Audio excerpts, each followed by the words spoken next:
रसोई तरह तरह के व्यंजनों से महक रही थी। करेला, लौकी, पराठे, बैंगन का भरता, पता नहीं क्या क्या बन रहा था। सीमा जी के चेहरे पर गर्मी से पसीना छलक रहा, पर माथे पर जरा भी सिकन नहीं, बल्कि एक सुकून, एक तेज था। रानी से पूछा, मीठा क्या खाएगी? तो मुंह बनाकर बोली, माँ, तुझे मालूम है ना कि मीठा मुझे बिल्कुल भी पसंद नहीं है। तू तो बस पराठे सेक कर रख देना। तुझे तो पता है मुझे तेरे हाथ से ठंडे पराठे कितने पसंद हैं। पर बेटा, कुछ और बनवा लेती। ये क्या, करेला, लौकी? तेरे दोनों भाभियाँ भी कह रही थी। हमने तो सोचा दीदी के आने पर मलाई कोफ्ता, दम आलू, पनीर बनेगा, पर यहाँ तो लौकी, करेला।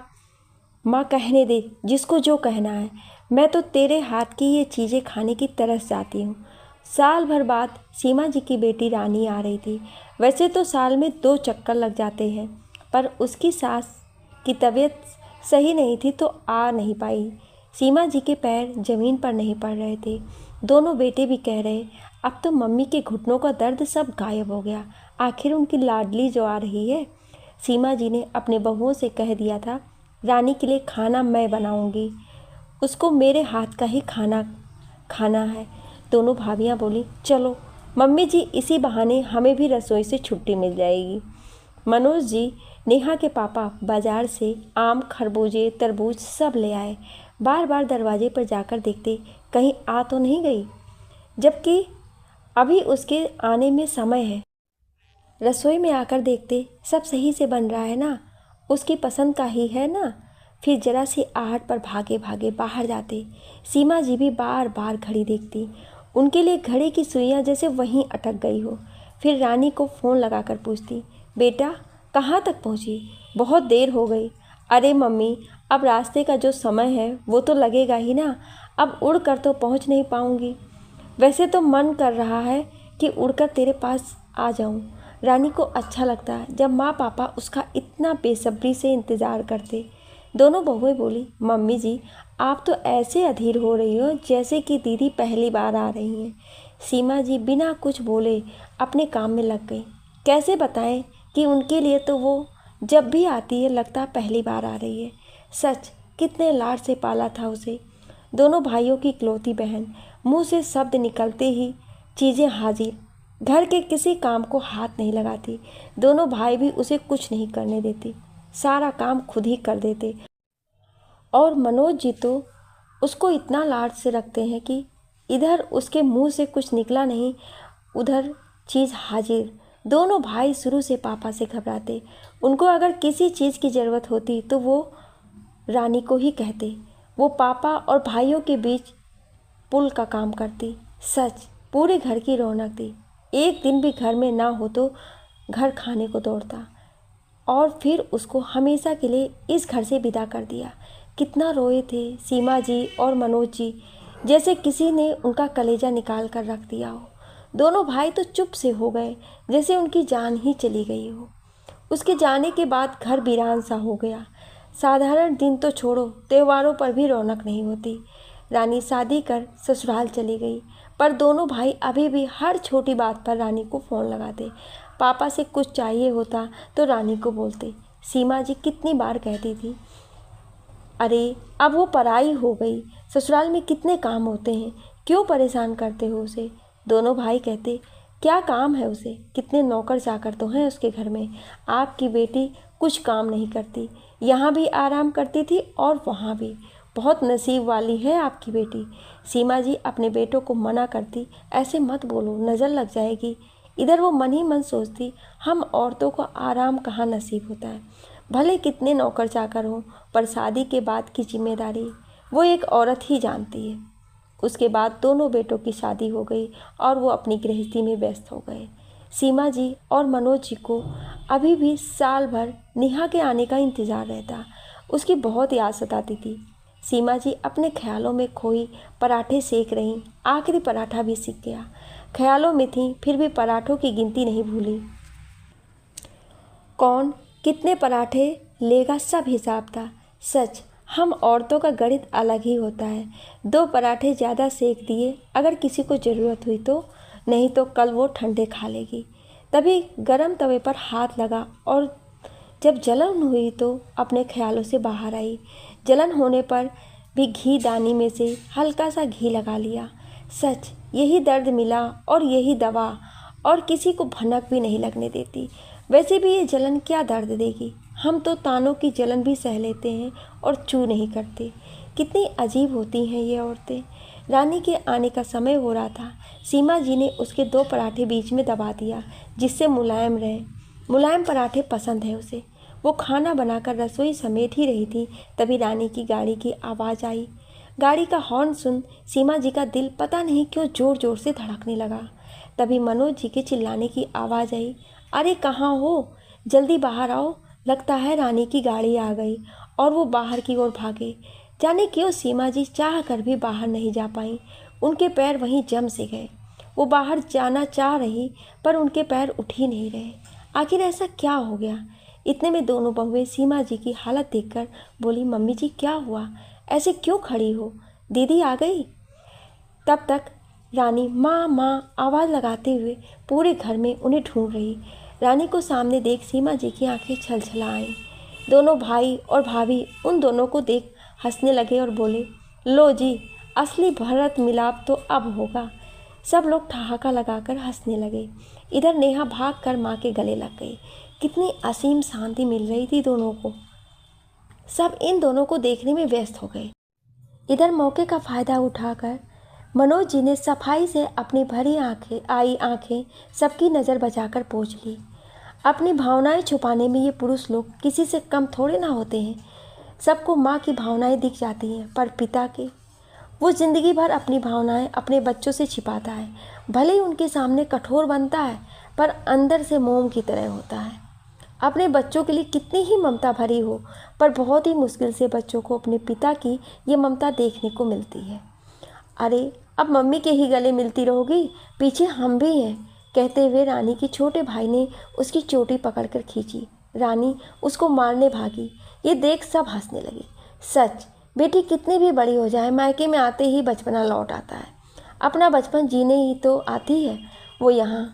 और जो वीरानगी और संबंधों में सूनापन सा छा जाता है, वो एक बेटी के आते ही ख़त्म हो जाता है। पूरे परिवार को एक सूत्र में बांधने का काम करती है बेटी। फिर क्यों लोग बेटी के लिए मन्नतें नहीं मांगते। अरे ये तो नसीब वालों को मिलती हैं, मनोज जी बोले।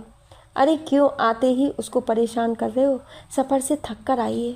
अरे पापा, मज़े से गाड़ी में बैठ कर आई है महारानी, काहे की थकान। सब लोग आकर हाल में बैठ गए।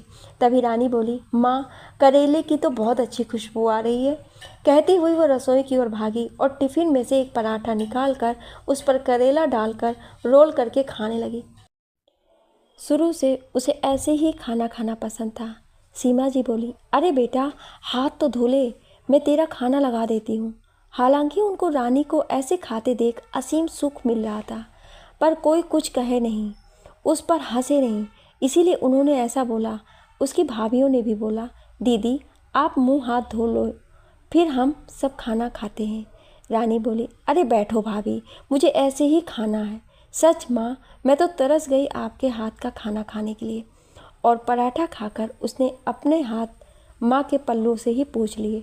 ये देखकर उसकी भाभी बोली, अरे दीदी ये क्या कर रही हो, मैं आपको नैपकिन लाकर दे देती हूँ। रहने दे बेटा, इसकी शुरू से आदत है, खुद के कपड़े तो साफ और मेरे कपड़े गंदे। हालांकि सीमा जी ने ही अपना पल्लू दिया था। बहुत दिनों बाद उनकी साड़ी गंदी हुई थी, नहीं तो ऐसे साफ रहती है कि धोए बिना ही वो दोबारा पहन ले। रानी जितने दिन वहाँ थी, रोज़ अपनी फरमाइश पूरी करवा रही। उसकी भाभियाँ भी उसका पूरा ध्यान रखती थीं। इस बार रानी ने ध्यान दिया, माँ पापा पहले से थोड़े बूढ़े हो गए हैं। माँ के घुटनों में बहुत दर्द रहता है, पापा भी बड़ी जल्दी हाफ जाते हैं। ऐसा नहीं घर में कोई उनका ध्यान नहीं रखता है, भैया भाभी सब दोनों का बहुत ध्यान रखते हैं, पर पता नहीं बेटी की चिंता सबसे अलग क्यों होती है। वैसे भी एक समय बाद बेटी माँ बाप की माँ ही तो बन जाती है। एक दिन रात को जब सबने खाना खा लिया, रानी ने अपनी माँ को अपने पास बिठाया और कहा, ला माँ, तेरे घुटनों की मालिश कर दूँ। क्यों करती है इतना काम, मत किया कर, अब आप में वो पहले जैसी ताकत नहीं है। सीमा जी ने उसे मालिश करने से मना किया और खुद ही घुटना मसलते हुए बोली, बेटा बैठे बैठे जाम हो जाएगा, शरीर घूमती फिरती रहूँगी तो हाथ पैर चलते रहेंगे, वैसे भी तुझे पता है मुझसे बैठा नहीं जाता। मनोज जी बोले, बेटा मैं तो कह कह कर थक गया, तेरी माँ को डॉक्टर के भी पास नहीं जाती, अकेले बैठे अपने घुटने मसलती रहेंगी। मैं पूछूंगा दर्द हो रहा है तो मना कर देंगी। माँ आप वादा करो डॉक्टर के पास जाओगी। ऐसा करते हैं हम कल चलते हैं, फिर मेरे जाने का भी समय हो रहा है। अरे नहीं बेटा, मुझे किसी डॉक्टर के यहाँ नहीं जाना। तब तक सीमा जी रानी के सिर में तेल की मालिश करने लगी। इधर दोनों भाई भी आकर वहाँ बैठ गए। ओहो, तो अपनी लाडली के सिर में तेल की मालिश हो रही है। साल भर का प्यार कुछ दिन में ही ले जाना चाहती है। तेरे आते ही माँ हमारी तरफ तो ध्यान ही नहीं देती। हाँ तो तुम्हें क्या है, तुम तो हमेशा माँ के पास रहते हो, मुझे तो कभी कभी इनका प्यार मिलता है। तब तक दोनों भाभियाँ भी वहाँ आ गई। सब बैठकर हंसी मजाक कर रहे हैं। सब अपनी बातों में व्यस्त थे। मनोज जी सबसे बोले, कई दिन से मेरे दिमाग में एक बात आ रही है, आज सब बैठे हैं, यही मौका है, मुझे तुम सबसे कुछ कहना है। सब एकदम से चुप होकर मनोज जी को देखने लगे, क्योंकि वो थोड़े गंभीर हो गए थे। मनोज जी सबको इतनी गंभीर मुद्रा में देख हंसने लगे और कहा, अरे क्या हो गया, ऐसे क्या देख रहे हो? पापा क्या है आपके मन में जो इतने दिन से सोच रहे हैं? रानी का बड़ा भाई बहुत ही आतुरता से बोला। मनोज जी ने सीमा जी की ओर देखा और हंसते हुए बोले, तुम ही बता दो। सीमा जी बोली, बेटा तुम्हारे पापा जी कहना चाहते हैं वो हम दोनों का ही निर्णय है। उन्होंने मनोज से आंखों में इशारा किया कि आप ही बताओ। सबकी उत्सुकता बढ़ती जा रही थी। तभी रानी बोली, माँ पापा अब पहेलियाँ तो बुझाओ मत, जो कहना है साफ साफ कहो, मेरा दिल बेचैन हो रहा है। और वो कहती सीमा जी के पास से उठ पापा के पास आकर बैठ गई और उनकी गोद से सिर टिका लिया। मनोज जी ने रानी के सिर पर प्यार से हाथ रखकर गहरी सांस ली। कमरे में बिल्कुल सन्नाटा सा छा गया। सब एकदम मनोज जी की ओर देख रहे। बच्चों, मैं सोचता हूँ कि अब अपनी वसीयत बनवा दूँ। हम लोग का कोई भरोसा नहीं। मनोज जी अपनी बात भी पूरी नहीं कर पाए कि रानी ने झट अपने पापा के मुंह पर हाथ रख दिया। खबरदार पापा, आगे से ऐसा कहा तो मरे आपके दुश्मन। उसके चेहरे पर गुस्सा और डर साफ झलक रहा। सीमा जी बोली, बेटा हर किसी को एक ना एक दिन तो ऊपर जाना ही है, हमारे जीते जी बंटवारा हो जाए तो अच्छा ही है। रानी की आंखों में आंसू आ गए। वो बोली, पापा आपको जो देना है दोनों भाइयों को दो, मुझे कुछ नहीं चाहिए। उसकी आवाज़ रूंध गई थी। तभी सीमा जी बोली, अरे ऐसे कैसे, हमारा जो है वो तुम तीनों का ही तो है, और अब तो बेटी भी वसीयत में बराबर की हिस्सेदार होती है। रानी माँ पापा की बात से सहम सी गई। उसको हंसाने को उसका छोटा भाई बड़े भाई से आंख मारते हुए बोला, भैया अपना तो एक हिस्सा ये मोटी ले जाएगी, बचपन से ऐसा ही करती आई है, अपना हिस्सा लेने के बाद हमारा हिस्सा भी छीन लेती है, पर इस बार तो संभल कर रहना पड़ेगा। सब इस बात पर हंस पड़े। एकदम से रानी फूट फूट कर रोने लगी। सीमा जी और मनोज जी घबरा गए। बेटा तुम इसको परेशान मत करो, रानी अपने आंसू पोंछते हुए बोली, पापा मुझे सच में कुछ नहीं चाहिए, दोनों भाइयों को बराबर का दे देना, पर प्लीज़ आइंदा से मेरे सामने कभी ऐसी बात मत करना। और रानी सीमा जी के आंचल में मुंह छुपाकर रोने लगी तो उसके भाई भाभी हंसने लगे। इतनी बड़ी हो गई पर रहेगी हमेशा बच्ची ही, बच्चों की जैसे हर बात पर रोने लग जाएगी। अरे मम्मी पापा कहीं नहीं जा रहे हैं।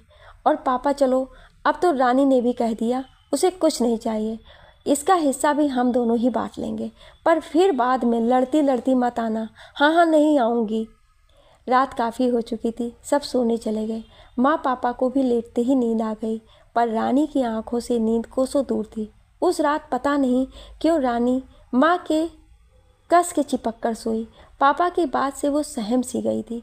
वो तो माँ पापा के बिना इस घर की कल्पना भी नहीं कर सकती। कैसे रह पाएगी उन दोनों के बिना? सोचते सोचते उसकी आंखें भर आईं। बड़ी मुश्किल से अपने को काबू कर रखा था, कहीं उसके रोने की आवाज़ से उसकी माँ की आंख ना खुल जाए। शुरू से उनकी आदत है, अगर एक बार आंख खुल जाए तो फिर नींद बहुत मुश्किल से आती है। और फिर अब तो घुटनों का दर्द और सोच वह अंदर ही अंदर सिसकती रही। तभी उसकी नज़र पास में सोए पापा पर पड़ी। जाने क्यों उन दोनों को ऐसे शांत सोते देख वो घबरा सी गई।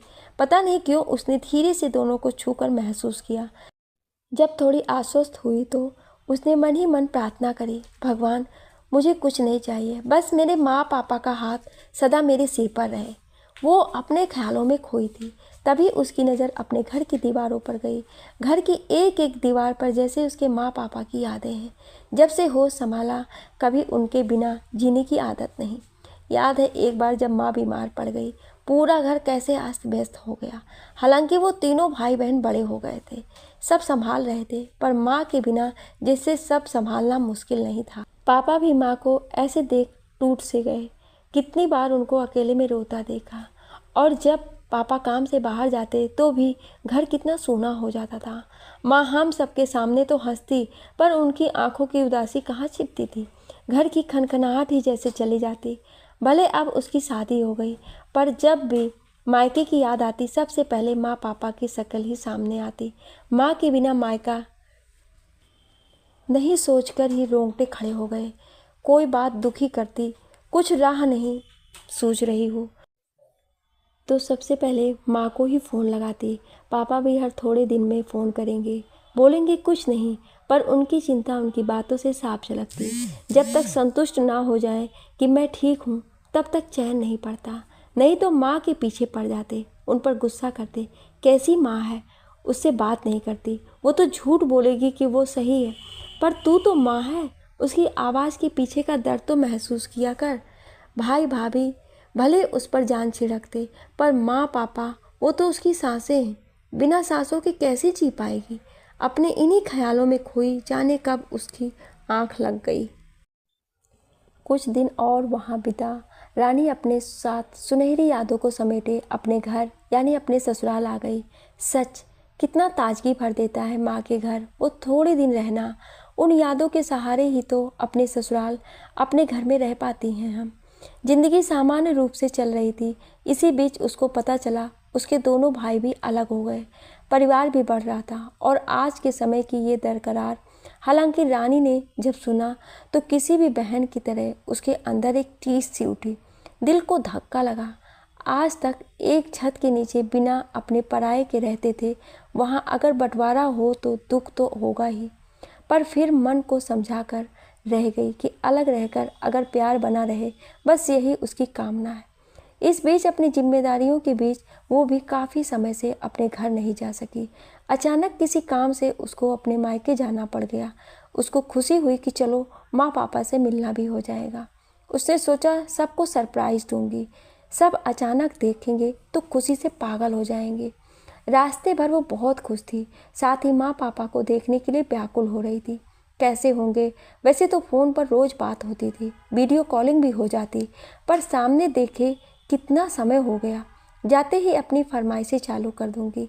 पता है माँ के पैरों में अब वो ताकत नहीं है, पर थोड़ा बहुत तो बनवा ही लूँगी। बहुत दिन हो गए उनके हाथ का खाना खाए, और उन्हें भी कहाँ चैन आएगा बनाए बिना। इस बार उनसे कैरी का अचार डालना सीखूंगी। आखिर वो भी कब तक भेजेंगी? कभी ना कभी तो मुझे भी बनाना होगा, पर उनके हाथ जैसा स्वाद आ पाएगा ना जाने। और क्या क्या बातें उसके दिमाग में चल रही। ऐसा करूँगी, वो करूँगी, माँ से ढेर सारी बातें करनी है। सोचते सोचते रानी का मायका आ गया। जैसे ही रानी की गाड़ी मायके के दरवाजे पर आके रुकी, उसका दिल खुश हो गया। उसने फटाफट से दरवाजे की घंटी बजाई। एक एक पल उसको भारी लग रहा था। उसका भतीजा भागता हुआ आया और जैसे ही उसने दरवाज़ा खोला, सामने बुआ को देखते ही खुशी से चिल्लाया, बुआ आप अचानक? दादी देखो कौन आया है, बुआ आई है। सीमा जी और मनोज जी ने सुना तो एक बार तो यकीन नहीं हुआ। फिर जब उन्होंने अपनी आंखों से देखा तो रानी को देख उनकी आंखें डबडबा आईं। पर अगले ही पल सीमा जी के चेहरे पर चिंता की लकीरें छा गई। वो चिंतित से बोली, बेटा अचानक से? सब ठीक तो है? तूने बताया क्यों नहीं? क्या हुआ? क्यों माँ, मैं अचानक नहीं आ सकती? रानी ने बनावटी गुस्से में कहा। सीमा जी प्यार से झिड़की देते हुए बोली, क्यों नहीं आ सकती? जब तेरा मन हो तब आ, तेरा ही तो घर है। और दोनों माँ बेटी गले लग गई। बस बस अब उसे सांस तो लेने दे। आते ही सवालों की झड़ी लगा दी। पानी ला उसके लिए, थक गई होगी। मनोज जी ने सीमा जी को कहा और सीमा जी लड़खड़ाते हुए पानी लेने चली गईं। रानी उन्हें जाती देखती रही। सच कितनी बदल गई माँ, वो तो कैसे इधर से उधर तेज तेज कदमों से चलती थी और अब सच समय के आगे सब बेबस हैं और बेटियां तो अपने माँ पापा के बूढ़े होने के एहसास से सिहर जाती हैं। पापा भी कितने दुबले लग रहे हैं, बालों की सफ़ेदी उनकी कहानी कह रही है। रानी बोली, पापा आप बाल काल क्यों नहीं करते? अब आप तो ऐसे नहीं रहते थे। माँ आपका ध्यान नहीं रखती होंगी। अरे बेटा अब क्या करना बाल रंग के, इससे असलियत थोड़े ना छिपेगी। नहीं पापा, जैसा मन रखोगे वैसा ही शरीर रहेगा। माँ पानी लेने गई। इधर रानी ने महसूस किया कि उसका घर काफ़ी बदल चुका है। छुट्टी का दिन है पर भैया भाभी कोई नहीं दिख रहा है, जबकि भतीजे ने पूरे घर में तूफान मचा दिया था। उसकी नज़रों को भाप मनोज जी बात बनाते हुए बोले, बेटा सब अपने अपने में व्यस्त होंगे, किसी को मालूम नहीं था ना तू आने वाली है। तब तक उसके दोनों भैया भाभी भी आ गए। दोनों भाइयों को देख रानी उनके गले लग गई। बड़ी भाभी बोली, दीदी अचानक कोई खबर नहीं? उन्होंने एक नज़र उसकी अटैची पर डाली और पूछा, दीदी आपका कुछ दिन रुकने का प्रोग्राम है? रानी को भाभी का इस तरह पूछना थोड़ा अजीब लगा। वो झिझकते हुए बोली, हाँ भाभी, यहाँ कुछ काम था इसीलिए। जाने आज पहली बार रानी को झिझक हुई, ऐसा क्यों हुआ? तभी भाभी बोली, अरे वो क्या है, बच्चों की परीक्षाएं हैं, वैसे ही नहीं पढ़ते और कोई मेहमान आ जाए तो बस। पता नहीं रानी को अपने लिए मेहमान संबोधन अच्छा नहीं लगा। वो बोली, चिंता मत करो भाभी, मैं किसी को डिस्टर्ब नहीं करूँगी। अरे नहीं दीदी वो बात नहीं है। तभी रानी का छोटा भाई बोला, अरे खाना तो लगाओ, बोल मोटी क्या खाएगी? दोनों भाभी बोली, खाने में तो देर हो जाएगी। वो क्या है, अभी रसोई समेटी ही है, या तो बाज़ार से कुछ मंगवा लेते हैं। बोलो दीदी क्या खाओगे? अभी ऑनलाइन ऑर्डर कर देते हैं। रानी ने अपनी भर आई आंखों को संभालते हुए बोला, भाभी मुझे भूख नहीं और अभी मुझे कुछ खाना भी नहीं है। रास्ते में खाना खा लिया था, मम्मी जी ने ज़बरदस्ती रास्ते के लिए खाना बांध दिया था। सच ये बेटियां कितनी सफाई से झूठ बोल जाती हैं। मायके में ससुराल का मान रखती हैं और ससुराल में मायके को नहीं झुकने देती हैं। तब तक बड़े भाई ने नौकर को भेजकर बाजार से नाश्ते का ऑर्डर कर दिया। काफ़ी देर तक सब बात करते रहे। इस बीच रानी ने महसूस किया कि माँ पापा की बेबसी जैसे इस घर में वो भी एक मेहमान से हो गए। सबके जाने के बाद रानी की माँ ने अपनी बेबसी जताई, बेटा तेरे लिए मैं कुछ बना भी नहीं सकती, रसोई भी तो अलग अलग है दोनों की, कैसे उनकी रसोई में जाऊँ और फिर किसके में बनाऊँ किसके में नहीं। माँ की आवाज़ में उनकी बेबसी झलक रही थी। उनकी बात से रानी का दिल भर आया, पर उसने उनको जाहिर नहीं किया और बात बनाती बोली, सच माँ मुझे भूख नहीं है, तू तो मेरे पास बैठ, तुझसे बहुत सारी बातें करनी है। जितने दिन रानी वहाँ रही उसने महसूस किया कि माँ पापा भी अब एक तरह से भाई भाभी के अधीन हो गए। उनके हिसाब से ही अपनी ज़िंदगी की दिशा तय कर ली। भाई भाभी उसका बहुत ध्यान रखते, तरह तरह के व्यंजन बनाए, पर उसमें वो अपनापन, वो मिठास की कमी लगी। रानी भी जिस हक से अपनी माँ से फरमाइशें करती वो सब ख़त्म सा हो गया। अब ना वो कुछ नखरे करती ना फरमाइशें, जो सामने आता वो खा लेती। पता नहीं उसको भी एक झिझक सी हो गई। जो आज़ादी, बचपना, अल्हड़पन जीने वो यहाँ आती, अचानक से वहाँ एक झिझक, एक हिचक समा गई। इससे ज़्यादा आज़ाद तो वो अपने ससुराल में रह लेती है। उसको अपना मायका बदला बदला लगा। हमेशा यही लगता कहीं एक भाभी के चली जाऊं तो दूसरी को बुरा ना लग जाए, दूसरे के खा लूं तो पहली को बुरा ना लग जाए। माँ के सामने तो ये सब सोचने की ज़रूरत ही नहीं लगी। इस अच्छे बुरे की फिर से दूर होने के लिए ही तो मायके आती थी। पर यहाँ भी ऐसे ही दिन निकल गए और उसका जाने का समय आ गया। पहले तो रास्ते के लिए उसकी माँ खाना बांध देती, इस बार भाभीियों ने पैसे दे दिए। दीदी इतनी सुबह सुबह खाना तो नहीं बन पाया, आप रास्ते में कुछ लेकर के खा लेना। रानी ना उन पैसों को लेने को मना कर पाई और ना ही बस किसी तरह वो पैसे मुट्ठी में भींच लिए, जैसे वो पैसे उसे चिढ़ा रहे हों, जैसे कह रहे हों हर चीज़ पैसों से थोड़ी ना खरीदी जा सकती है। उन पैसों में कहाँ वो स्वाद था। रानी गाड़ी में बैठी, तभी उसका बड़ा भाई बोला, रानी पापा की वसीयत के कागज़ इसी हफ्ते बनकर आ जाएंगे। कोशिश तो यही थी कि तेरे सामने आ जाते थे ताकि तुझे हस्ताक्षर के लिए दोबारा नहीं आना पड़ता, पर किसी वजह से देर हो गई। मैं कोरियर कर दूंगा, तू साइन कर देना। तेरी इच्छा के अनुसार पापा ने वसीयत हम दोनों में ही बांट दी, पर तेरे साइन भी ज़रूरी है, भविष्य में कोई बात ना हो। रानी ने भाई को गर्दन हिलाकर हामी भर दी और माँ पापा पर नज़र डाली। दोनों रानी को ऐसे देखे रहे जैसे साल भर के लिए आंखों में भर लेंगे। आज पहली बार माँ ने नहीं पूछा कब आएगी। भले रानी ने उनसे कुछ नहीं कहा, पर वो रानी की आंखों की उदासी भाप गई थी। माँ जो थी और नहीं चाहती थी कि रानी यहाँ आकर वापस दुखी हो, इससे तो अपने घर में खुश रहे। वो दोनों तो बेटे की खुशी में ही खुश थे। जब भी रानी मायके से आती थी एक नई ताजगी से भरी होती थी, पर इस बार अपने अंदर बहुत तूफान समेट कर लाई थी, क्योंकि जिस मायके में वो जाती थी वो तो शायद कहीं खो सा गया था। उसका दिल बैठा जा रहा था। क्या अब कभी वो मायका वह एहसास नहीं हो पाएगी?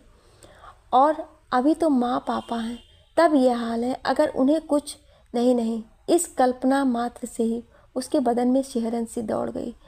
रात को जब रानी के पति सावन आए, वो रानी को यूं उदास देख चिंतित हो गए। आंखों ही आंखों में उदासी का कारण पूछा, पर रानी ने भी अपनी आंखों से आश्वस्त किया कि ऐसा कुछ नहीं है, सब सही है। पर सावन से रानी की उदासी छिपी नहीं। सबके सामने तो वो कुछ नहीं बोले, पर कमरे में आते ही उन्होंने जब उसकी उदासी का कारण पूछा तो रानी ने बात टालने की कोशिश करी। चाहे वो सावन से हर बात साझा करती, पर ये बात समझ नहीं आ रहा कैसे कहें। पर जब सावन ने उसे बहुत टटोला तो रानी, जो अपने को इतने दिन से समेटे बैठी थी, अपने सावन के आगे बिखर सी गई। उसकी आंखों से आंसू की 2 बूंदें सावन के हाथों पर ढुलक आई। सावन ने उनको बहुत सावधानी से उठाया और उनसे बोला, ये क्या, तुम्हें आखिर किसने हक दिया मेरी रानी की आंखों में मुझसे पूछे बिना आने का? आखिर मेरे होते तुम रानी की आंखों में कैसे समा गए? उसकी ऐसी हरकत देख रानी सब भूल जोरों से खिलखिलाकर हंस पड़ी। उसको हंसते देख सावन बोला, थैंक गॉड, तुम हंसी तो सही, मैं तो तरस गया था। क्या हुआ, इतनी उदास क्यों हो? माँ पापा की याद आ रही है? अगर अभी आने का मन नहीं था तो कुछ दिन और रुक जाती। माना तुम्हारे बिना इस बंदे का मन नहीं लगता है, पर तुम्हारी खुशी के लिए ये कुर्बानी भी दे देते। कहते हुए उसने रानी को अपने बाहों में भर लिया और उसके माथे पर एक किस करते हुए बोला, तुम्हें पता है, जब तुम नहीं थी तो तुम्हारा हंसता हुआ चेहरा ही आंखों के आगे आता। फिर ये उदास चेहरा देखा तो दिल बैठ सा गया। तुम यूं ही हंसती रहा करो। सावन का इतना प्यार देख रानी भी कुछ देर को अपना गम भूल गई और उसकी बाहों में समा गई। सच कितने सुख की अनुभूति हो रही थी उसे उसकी बाहों में। इतने दिन से जो कुछ सह रही थी इन क्षणों में जैसे सब भूल गई, और सावन भी उसे बाहों में भर बेतहासा प्यार करने लगा। जब दोनों के ऊपर से प्यार का भूत उतरा तो रानी सावन के सीने पर सिर रखकर लेट गई। सावन उसकी लटों से खेलने लगा और पूछा, बताओ ना रानी, आखिर बात क्या है? रानी ने उसे सारी बात बताई जो उसने इस बार मायके में महसूस करी। माँ पापा की बेबसी, उसकी झिझक, अपने ही घर में परायेपन का एहसास, कितना दिल दुखा उसका। उसकी सारी बात सुनने के बाद सावन बोला, देखो रानी, मैं मानता हूँ ये सब देख तुम्हें दुख होगा, तुम्हारा दिल टूटेगा, पर यह भी पता है परिवर्तन ही संसार का नियम है। अरे आज नहीं तो कल बदलेगा। तुम ना ज़्यादा चिंता मत करो, धीरे धीरे तुम्हारी आदत हो जाएगी। और मेरे होते क्यों चिंता करती हो? मैं हूँ ना, तुम्हें इतना प्यार दूंगा कि और किसी के प्यार की ज़रूरत ही नहीं रहेगी। चलो अब रात बहुत हो गई है, सो जाओ, सब अच्छा होगा। रानी ने समझा सावन तो सो गया, पर रानी अभी भी अपलक अपनी सोच में डूबी थी। सावन को कैसे समझाऊं? शायद वो नहीं समझ पाएगा उसका एक बेटी का दर्द, उसकी भावनाएं। क्यों, आखिर क्यों एक समय बाद मायके में ये एहसास खो से जाते हैं? क्या ऐसा नहीं हो सकता कि मायका जिंदगी भर वही सुखद एहसास दे, कभी भी वहाँ पर परायापन व झिझक महसूस ही ना हो? रानी के मस्तिष्क में विचारों का झंझावात चल रहा था। पता नहीं कब तक वो यूं ही एकटक अपने विचारों में खोई छत को एकटक निहारती रही। धीरे धीरे उसकी पलकें भारी होने लगी और वो सावन के सीने पर सिर रखकर नींद के आगोश में समा गई। उसको अपने मायके से आए हफ्ता भर ही हुआ था कि एक दिन कोरियर से उसके मायके से कुछ कागजात आए। रानी ने खोल कर देखा, पापा का वसीयतनामा था जिस पर उसको हस्ताक्षर करने थे, वो कागज़ों को उलट पुलट देख ही रही थी कि उसके मोबाइल पर उसके भैया का भी फ़ोन आ गया। जब उनको पता चला कि कागजात मिल गए, वो रानी से बोला, रानी तुम जल्दी से जल्दी इन पर हस्ताक्षर कर कोरियर भेज दो। जितना जल्दी हो ये कागज़ कार्रवाई पूरी कर ले। रानी ने भाई को कह दिया कि वो कल ही कोरियर भेज करवा देगी। उसने पेपर्स को अपने कमरे के ड्रॉयर में रख दिए। रात को आराम से साइन कर देगी और कल ही कोरियर कर देगी। काम करती वो सोच रही, पापा मम्मी ने कितना कहा था, बेटा तू भी अपने हिस्से में से कुछ तो ले, ये तेरा हक है। पर रानी ने साफ मना कर दिया। उसको पापा की संपत्ति में से कुछ नहीं चाहिए। सावन से भी उसने पूछा था, कल को कहीं उसको आपत्ति हुई तो, पर वो भी बोला, हमारे पास भगवान का दिया सब कुछ है और वैसे भी ये तुम्हारा मामला है, मैं नहीं बोलूँगा, बस तुम्हारे हर फैसले में तुम्हारे साथ हूँ। सच कितना सुलझा हुआ है सावन, कभी भी उसको शिकायत का मौका नहीं देता, हर वक्त उसके साथ खड़ा रहता है। इस समय उसको सावन की कमी महसूस हो रही थी। किसी काम से वो शहर से बाहर था। रात को रानी अपने कमरे में आई। उसने ड्रॉयर से पेपर निकाले। वो उन पर साइन करने ही वाली थी कि अचानक अपने बचपन में चली गई। सच, समय के साथ कितना कुछ बदल जाता है। पहले किसी भी चीज़ को तीनों भाई बहन में बांटनी हो तो कितना लड़ते थे। आखिर रानी लड़ झगड़ कर सबसे ज़्यादा ही लेती है। भाई हमेशा माँ पापा से यही कहते, आप तो रानी को ही सबसे ज़्यादा प्यार करते हो। रानी कितना चिढ़ाती थी दोनों भाइयों को, पर फिर धीरे धीरे अपनी वो ही चीज़ दोनों में ही बांट देती थी। माँ पापा कहते, देखा इसीलिए रानी को ज़्यादा देते हैं, पता है वो तुमको ही देगी। सच, कितना निश्चल प्रेम होता था वो बचपन का। ना कोई मन भेद, ना तेरा मेरा, पल में लड़ाई पल में सुलह। काश ये बचपन कभी जाए ही ना कोई बंटवारा, ना ये वसीयत, ना पैसा। कितना प्यारा लगता है सबको ये पैसा, पर ये पैसा ही है जो अपनों को अपनों से अलग कर देता है, मन मुटाव कर देता है, शक के बीज डाल देता है, लड़ाइयाँ करवा देता है। अभी उसके दोनों भाई उससे कितना खुश हैं। भाभियाँ भी कितनी तारीफ़ कर रही थी, पर क्या अगर वो अपना हिस्सा मांग लेती तब भी ऐसा ही रहता? कहीं वो कुछ गलत तो नहीं कर रही? आखिर उसको भी तो अपना हिस्सा मांगना चाहिए। ऐसे कैसे वो सब कुछ सौंप रही है? वो भी बराबर की हिस्सेदार है। और अब तो कानून भी बन गया। वैसे भी इस बार जो महसूस करके आई है, उन सब ने उसको दोबारा अपने निर्णय पर सोचने पर मजबूर कर दिया। अपना भविष्य सुरक्षित करने, अपना मायका जो कि उसका हक है, आखिर ऐसे कैसे छोड़ दे? अपना हक वो अपना हिस्सा लेकर रहेगी। और उसने कुछ सोच पापा को फ़ोन मिला दिया। क्या रानी अपना हिस्सा पाएगी? जानने के लिए सुने अगला भाग, जिसका लिंक मैं आपको डिस्क्रिप्शन बॉक्स में और कमेंट बॉक्स में पिन कर दी हूँ। Thank you.